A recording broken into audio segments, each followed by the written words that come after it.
Hey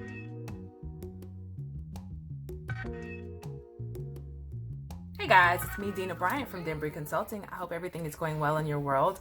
If you haven't followed me or checked out my pages, check me out at Denbry Consulting on Instagram, YouTube, and Facebook. So we're going to have a little bit of a candid conversation. I'm going to talk to you guys briefly about cars. I get a lot of questions about vehicles. Everybody wants to know how I know so much about cars. I'll just tell you that my dad, he worked in the automotive industry and taught me a whole lot about things. He taught me and my brother so many things. He had the luxury and privilege of bringing home vehicles periodically, and we'd be able to go in little rides around the corner in them to do a demo. We'd also be able to look at the trim, look at the upholstery, all the new equipment, all the technology of these vehicles. We would get in these cars, pretend to drive them, we can beg to keep it, all that different stuff. So as a young kid, I knew more about vehicles than some adults, just by nature. I know how to change air filters. I've seen brakes done, oil changes, all those different things. I can change a tire. So if you tell me, hey, the tire is flat, everybody get out the car so we can change this tire. Like just literally small hacks like that. I knew the difference between gasoline types as a small kid. No one should mess up the performance of your car by putting the wrong gasoline in it. So when I go for maintenance and someone's telling me something about my car that I already know, I know is not true, I can use that experience to leverage making sure that I get exactly what's needed for my vehicle. The only time I've been on the side of the road is for a dead battery, and who can predict that? So minor things, but either way, I keep very, very close watch on my vehicle. I know exactly what's going on with it. I can tell a flat tire without looking at a tire pressure monitor. And this was all before YouTube became popular. Like, this is just knowledge that I had as a kid. I knew exactly what leases were. I was a nosy kid, by the way. I used to ask a lot of questions. So hence where all my knowledge and insight comes from. So as I was a nosy kid, I want you guys to be nosy professionals.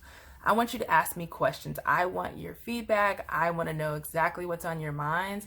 Help me decide lease or buy. Help me decide used or new. Help me decide, should I co-sign on a car? Absolutely not.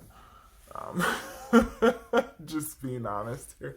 That's good financial literacy execution, by the way. But I love all things cars. I'm very comfortable. I love going to auto shows and checking out the new components. I love speaking to the product specialists about the vehicles, and it's all so much fun to me. The technology that's in these vehicles is great. So I'm a millennial. I literally grew up driving a car with a cell phone in my hand. When I was in high school, I had a cell phone, and when I was learning how to drive, I'd literally be driving, learning. And my parents didn't say anything. It was just normal. It's like, hey, whatever you do, don't hit the car in front of you. So learning how to drive with a cell phone was just second nature to me. And just being able to multitask is a great skill. But now there's a law in every place now that you cannot text and drive. So there have been tons of deaths and injuries due to people texting and driving, people leaving their lane and not paying attention. I see it a lot. I just want to let you guys know, if you're watching this video, this is a huge pet peeve of mine.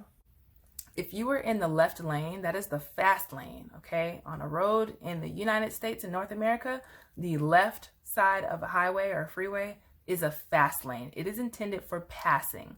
I see a lot of people in these lanes texting and driving because it's easy just to maintain one side of your car. You can hit a wall. I see it all the time. People sliding into walls, texting. I don't understand it. Again, if you were in the left lane, you need to be passing and not just impeding traffic. Other people can't get around you while you're texting your honey boo boo. So I'm just saying, it's a real big pet peeve of mine, and I can tell when someone's texting and driving when their speed drops and increases and when their car kind of sways. So be mindful of that. I definitely like to use the left lane to get where I'm going sometimes. Maybe a lot of times. Either way, I love all things cars. I'm very in tune with the road, all the new technology. I do recognize that there are a lot of colorblind drivers out there.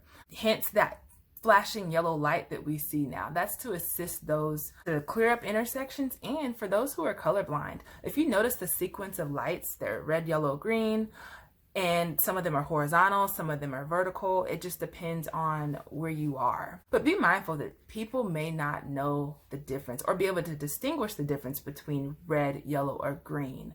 Everyone can see a yellow light because it's typically in the middle, but sometimes you can't tell a yellow light. So that arrow is very, very helpful. And here's a little driver safety. Anytime there's an arrow that's solid, that either means go or don't go. So a lot of you see these red arrows on the right-hand turning lanes. That means no turn on red where I'm from. I don't know. There may not be a sign, but if you see a red arrow in the right lane and you see a police person, stop. Don't even go, because they are waiting to see how savvy you are as a driver. And I've seen it happen so many times. There'll be no sign that says no turn on red, but it'll be a red arrow. And if you say that you're colorblind, it typically would indicate that on your license, so you can't use that lie when you're getting a ticket. So just a little couple of hacks for those that are driving. I overanalyze everything, even accidents. I see auto accidents on the road and I'm just like, how could that happen? And then I'm trying to break down their car for parts. It takes a lot for me to actually panic in the car. It might take like a fire or something like that, or an airbag deploying for me to just trip out. But I'm joking, but you get where I'm going with this. I'm very passionate about cars, auto parts, safety, and all that stuff. So if you have any questions, you can DM me on Instagram at Denbry Consulting. Shoot me a message in Facebook on the Denbry Consulting page. Ask me questions below here on YouTube. Don't forget to like, share, subscribe. I look forward to connecting with you in the future. Thanks for watching.